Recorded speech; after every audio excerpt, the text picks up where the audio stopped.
भारतीय मूल के कनाडाई नेता कमल खेड़ा को मार्क कार्नी की नई सरकार में कैबिनेट में जगह दी गई है। कमल खेड़ा को कनाडा का स्वास्थ्य मंत्री नियुक्त किया गया है। इंडियन एक्सप्रेस की रिपोर्ट के मुताबिक कमल खेड़ा एक रजिस्टर्ड नर्स हैं और लंबे समय से लिबरल राजनीतिज्ञ भी हैं। वो ब्रैम्पटन वेस्ट का प्रतिनिधित्व करती हैं। 2015 में पहली बार चुने जाने के बाद से विभिन्न प्रमुख भूमिकाओं में वो काम कर चुकी हैं। पहले वो विविधता, समावेशन और दिव्यांगजन कल्याण मंत्री रह चुकी हैं। उन्होंने स्वास्थ्य, राष्ट्रीय राजस्व और अंतर्राष्ट्रीय विकास सहित कई मंत्रालयों में वरिष्ठ नागरिक मंत्री और संसदीय सचिव के पदों पर भी काम किया है। उनकी नियुक्ति ऐसे समय में हुई है जब जस्टिन ट्रूडो के इस्तीफे के बाद मार्क कार्नी ने अपना पहला मंत्रिमंडल बनाया है। इस नई सरकार में 24 मंत्री हैं, जिनमें से 13 पुरुष हैं और 11 महिलाएं हैं, जबकि पिछली ट्रूडो सरकार में कुल जमा 37 मंत्री थे।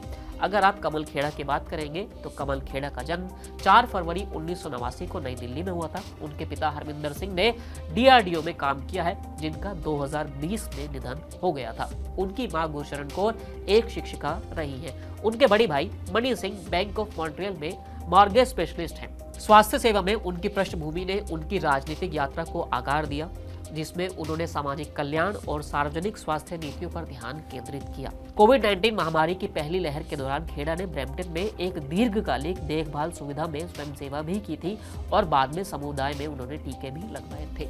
कमल खेड़ा ने एक्स पर एक पोस्ट में कहा कि एक नर्स के रूप में मेरी सर्वोच्च प्राथमिकता अपने मरीजों की सहायता के लिए हमेशा मौजूद रहना था और इसी मानसिकता के साथ मैं स्वास्थ्य मंत्री के भूमिका में भी लगातार काम करती ही रहूंगी। उन्होंने कहा कि प्रधानमंत्री मार्क कार्नी के विश्वास के लिए अत्यंत आभारी हूं। अब समय आ गया है कि हम अपनी आस्तीन ऊपर चढ़ाएं और काम पर लग जाएं।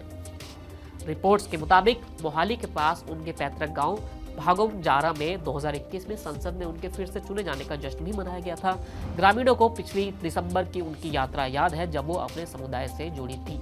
उनके दादा मनसा सिंह ने गांव में एक स्थानीय गुरुद्वारे के लिए जमीन भी दान की थी। खेड़ा पहली बार 26 साल की उम्र में हाउस ऑफ कॉमन्स के लिए चुनी गई थी, जिससे वह कनाडा के इतिहास में सबसे कम उम्र की सांसदों में से एक बन गई थी। लिबरल पार्टी के सदस्य के रूप में उन्होंने लगातार ब्रैम्पटन वेस्ट का प्रतिनिधित्व किया है, जो एक महत्वपूर्ण दक्षिण एशियाई आबादी वाला क्षेत्र है। पिछले कई साल से वे सामुदायिक कार्यों में शामिल रही हैं। उन्होंने south Asian Canadian heritage foundation की अध्यक्ष के रूप में भी काम किया है। पील के बिग ब्रदर्स बिग सिस्टर्स के साथ परामर्श किया है और सिक किड्स फाउंडेशन के लिए कार्यक्रमों का समन्वय भी किया है। अब देखना यह होगा कि जो उनको नई जिम्मेदारी दी गई है वो उस जिम्मेदारी में किस तरह की भूमिका निभाती हैं। फिलहाल इस वीडियो में इतना ही, फिर मिलेंगे नए वीडियो के साथ। शुक्रिया।